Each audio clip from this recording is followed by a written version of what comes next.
Halo guys, selamat datang kembali di channel Gasget.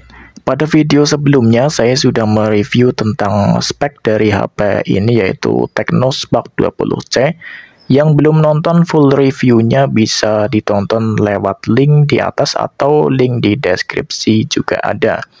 Di video kali ini saya masih akan membahas tentang HP ini, lebih tepatnya membahas tentang kekurangan-kekurangan yang saya temukan di HP Tecno Spark 20C berdasarkan pengalaman penggunaan harian selama beberapa hari belakangan ini. Kekurangan yang saya temukan di HP ini tidaklah banyak, hanya 4 poin kekurangan. Sebenarnya kekurangan yang saya temukan ini tidak terlalu mengganggu kinerjanya dan masih tergolong wajar di kelas HP murah. Langsung saja di kekurangan nomor satu yaitu di bagian layar punch hole-nya, di mana lingkaran hitamnya menurut saya terlalu besar, padahal lingkaran modul kameranya itu lebih kecil daripada lingkaran hitamnya.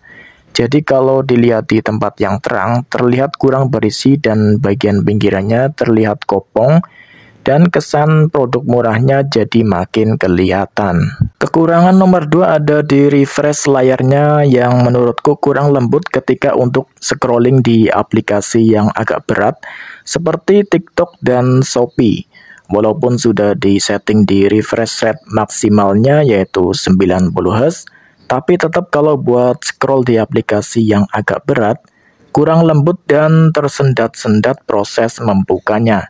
Tapi kalau buat buka YouTube dan Facebook masih aman sih, terasa lembut transisinya. Mengingat chipsetnya masih menggunakan Helio G36, kalau terjadi seperti itu ya wajar sih karena emang chipsetnya masih menggunakan kelas entry level. Kekurangan nomor 3 ada di speakernya. Sebenarnya untuk suaranya sih sudah bagus, karakternya halus dan sudah dual speaker stereo, jadi penyebaran suaranya lebih luas. Tapi menurutku speakernya ini untuk suara vokalnya kurang, suaranya terlalu lembut dan kurang power. Di volume 50% pun masih terdengar terlalu kecil suaranya. Dan menurut pengalaman saya, volume terbaiknya baru keluar di angka 80%. Untuk sampel suaranya bisa didengarkan di video berikut ini.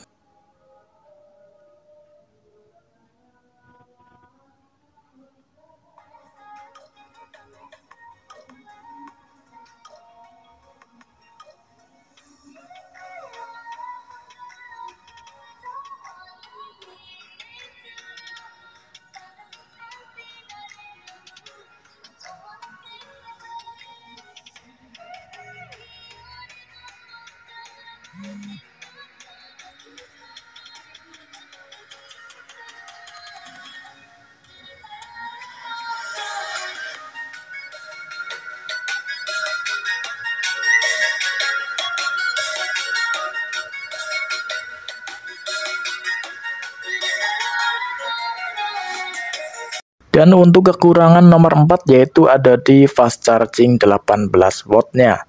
Gue kira fast chargingnya sudah bisa pengisian cepat dengan waktu dari 0 hingga penuh sekitar 1,5 jaman. Ternyata faktanya ketika gue hitung pakai stopwatch kemarin, pengisiannya dari 0 hingga penuh membutuhkan waktu lebih dari 2 jam. Menurutku itu ya masih lumayan lama sih proses chargingnya. Itulah tadi keempat kekurangan yang saya temukan di HP Tecno Spark 20C berdasarkan penggunaan beberapa hari belakangan ini. Tapi di harga 1 jutaan terdapat kekurangan yang saya sebutkan tadi ya wajar aja sih, dan kekurangannya itu juga tidak terlalu mengganggu di performanya. Sekian dulu untuk video kali ini dan sampai jumpa di lain waktu.